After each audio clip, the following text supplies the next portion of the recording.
Hello everyone, this is Kelly Beard of KarmicTools.com, and this is your weekly forecast for March 29th to April 4th of 2026. So our week kicks off on Sunday the 29th with Juno entering Aquarius until April 20th. This is special because she just finished in Capricorn, resetting the new roles and responsibilities that we are choosing in partnerships now and going forward.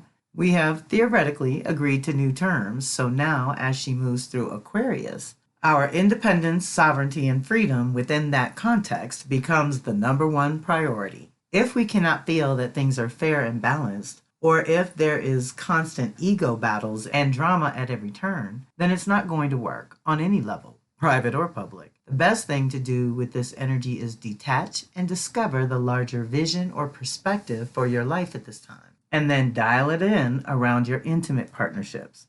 After a lot of closure in recent months, now is the time to dream up how you would like to navigate your partnerships in the future. Okay, deep breath. Also, she only comes around every 4 to 5 years, so this is a big deal in your Aquarius department to renew that commitment to yourself in certain ways as well. And Monday the 30th, Venus enters Taurus, one of her home signs where she's strongest, until April 23rd.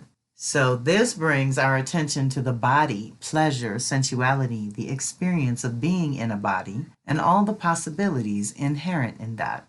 It draws our attention to Mother Earth and the garden, or the rare blue gem that she is, and how much we need to value that as sacred and precious. It is also time to double down on clarifying your own values and priorities in real time. When she is in Libra, she is equally powerful, but she is also more focused on the essence or invisible link of kinship that we share with all life. It is an idea or an ideal, whereas when she's in Taurus, it is more literal and physical. It is the reality that we are experiencing in our bodies, so this is a good time to renew that connection too. Consider where the feast or famine is in your life in general. You are supported to address any famines or neglect and renew the connection to those essential parts of your nature that help you remember that the body is supposed to be a pleasurable experience versus one of pain, fear, or frustration. It's time to cultivate your life like a garden, where you plant a diverse number of plants that produce food or flowers. That would be the substance you take into your body as well as the beauty you radiate and surround yourself with. This is a great time to renew the connection with what gives you a sense of belonging and fulfillment, as well as nourishment, pleasure, and protection. So when Venus is in Taurus, she don't play. This is the master manifester. We generally show the universe what we value by what we focus on. So where's your focus? And is it on feast or famine? Is it too much or not enough? We're trying to find that balance. Let's bring some attention to your personal needs and your creature comforts and your security needs and reset there. Okay, she's there about every 10 months. Now, I know we started on the last couple of days of March, but that's what was going on in our week, the way that I lay out the calendar. So April kicks off April 1st, which is a Wednesday, with our Libra full moon. Can you feel the process that you have been through personally over the last 6 months? Can you feel the universe reshaping, repositioning you to birth a whole new way of living on Earth and relating with other living beings? Okay, we're being rebirthed across the board. In order to do that, as we say, relate in a whole new way with life, we have undergone quite a rigorous release process over the last 6 months alone. When you shed skins, you have to know that you are still raw and vulnerable as you grow your new skin. Or if it is a new birth of any kind, there is that initial stage of development that immediately follows birth that is the most vital for the health and well-being of the baby, whether it's literal, creative, or otherwise.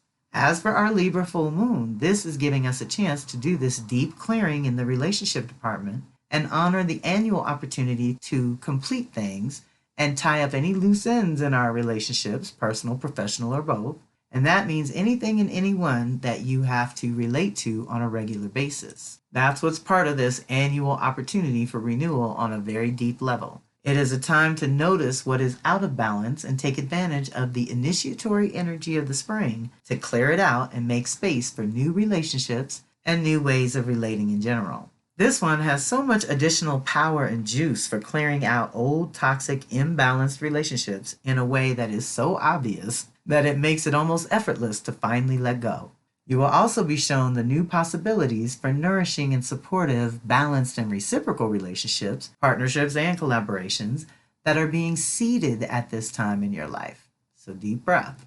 It's time to do some internal reflection on the lessons and blessings that you've gained through all your current relationships. No matter how grueling or treacherous they may have been along the way, you have learned something. Something about yourself and humanity, and how peace must be nurtured. It doesn't just happen. You have to tend to it. Now the universe, the planets, Mother Earth herself all support you in stepping up and into new ways of being yourself, which automatically shifts how you will relate with others on every level. Many small circles and communities have strong roots and are growing amazing things that will feed us all in the end. So be sure to check out Yeye's Jambalaya Center. It is a living example of what we are being called to do individually and together. And she just launched it this spring. So use this Libra full moon to tend the relationship seeds you planted 6 months ago and find your own inner balance. The one that this spring season offers is a physical, literal balance, which is naturally available twice a year. We can also call in more value and reciprocity in our personal and professional relationships. It is time to be more receptive and allow more good, positive influences into your life. Practice accessing, activating, or working with the increased light of the season. So our full moon is clearing things out for our Aries new moon. The new seeds we're going to plant for ourselves. So we have to clear the imbalances within and around us. Then we jump to Friday the 3rd, when Mercury will trine Jupiter for the third and final time. The first hit was February 16th, the second was March 9th, and this final one this week is really powerful because we are moving forward now with the new dream and the new reality and hopefully some new ideas that Jupiter has helped us expand, where maybe we had to rethink some things in order to expand. Dream a little bigger, which is what these two encourage us to do. But with a retrograde, there's a lot of behind the scenes due diligence, research, things that have to happen in order for you to move forward, which is now. Thank you, God. This energetic phase offers a splendid opportunity to broaden your horizons. When these two come together, it's always good. Delve into new learning endeavors or enroll in a class or workshop because, again, that learning thing is up. It is a moment to lay the groundwork for future plans and begin organizing your aspirations. However, you might find yourself feeling less tethered to discipline and more drawn to creative impulses. While this creative surge at the outset is beneficial, eventually, focus and discipline becomes essential to anchor your blossoming ideas, thoughts, or concepts into reality. If you remain self-aware, awake, and attentive, you will be able to naturally discern, see, and seize the opportunities as they present themselves. We love that. What might seem like luck is truly a reflection of your inner alignment with the universal forces, as well as your presence within your own body, a positive mindset, and ultimately, trust in your own instincts. Remember, it's about practice. Perfection is not the goal. Cultivating optimism and perceiving opportunities in every experience act as magnets for positivity, while naturally repelling negativity, steering you toward your desired destination. Seize this auspicious energy to forge connections that align with your current aspirations and intentions in life. So this is it. We've noodled it around. We played with it, looked at it from all sides. Maybe you did some creative things like a vision board or something that gave it a visual. But with Jupiter, we are rewriting the story, and it's deep in the water energies of Pisces and Cancer. So wherever that is for you is where these upgrades are happening. Take advantage of them. Also, that's a really good one, even if it is on part of the post-retrograde, because the same day, Venus squares Pluto, which is not necessarily an easy one. It's a good one, but it's not easy. This activation brings a profound and potent moment, demanding your attention and urging you to embark on a transformative journey.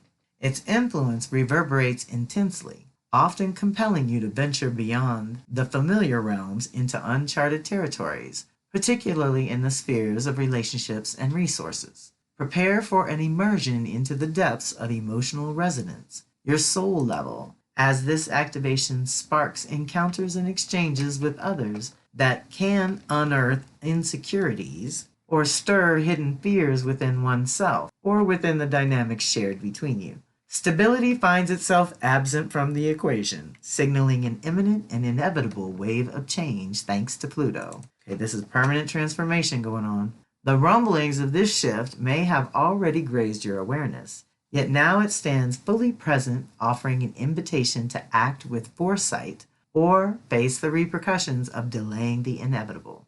One of my Kelly-isms is pay now or pay double later, which echoes all through this transit. The more you hold on, the harder and more painful it will ultimately be for you. Despite the natural inclination to clutch onto familiarity, try to resist that temptation. Pluto, as is its nature, intensifies all that it touches. So intensity is part of the equation. Honoring the necessary purification and embracing change stands as the wise choice, alleviating the potential for greater discomfort that comes when you resist Pluto's purification and transformative powers. Activate your inner compass, discern your renewed values, and align with your truest priorities of here and now. In choosing change consciously, you lay the groundwork for a new and different future, free from the shackles of the old, or an opportunity for something new that resonates more harmoniously with your natural essence and current aspirations. Deep breath. So yeah, when Venus touches Pluto or Saturn, it's time to really focus on your soul self and your individual personal self, and not necessarily be out there doing things with other folks. Which, also Mercury's just going forward as of spring equinox. So this wrap up in Pisces is still part of the process before it hits Aries and actions and choices can happen, right? Now we've reviewed some ideas, thoughts, and concepts with the Mercury retrograde, and Venus is leading the way, which we're going to talk about in the April monthly update. So our values are leading the way. It's the shift of what we care about. We used to care about this, now we care about that. Or we're willing to invest in this in a way now that maybe we weren't willing or able to invest like that before. So just think Venus, relationships and resources, squares a change and an activation to grow and do something differently. And Pluto brings that purification, like distilling it back to its essence. We really just want it clean. So it's like clean up anything that might be holding you back from the shadow lands. We don't want that. Do your shadow work, especially around love and money, and you'll actually get some gems out of this. But if you keep shoving stuff in that corner, honey, eventually it's going to blow up in your face. So let's take time to do that on this front end while we're still processing the Mercury retrograde, still trying to figure out what our first move or next move is going to be, and allow that transformation to kind of settle in. You have changed. You've changed your mind. You've changed your heart. Things have changed around you. People have changed around you.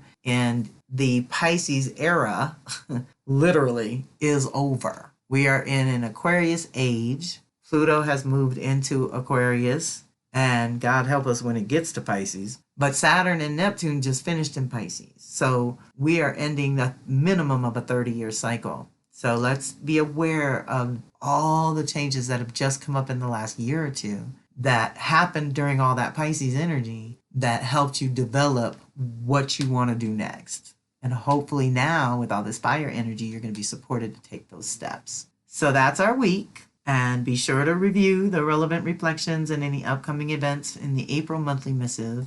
All the links to anything I talk about here are in there as well. But I will say April's a pretty chill month. I only have the Venus circle. Next month in May, I will have the fire ceremony, Venus circle, and power circle. So there'll be 3 events in May. So I'm a chill in April, y'all. But reach out directly for readings or support or whatever you need at this time. Join us when and where you can, and have a fantastic week. This is Kelly Beard of Karmic Tools signing off.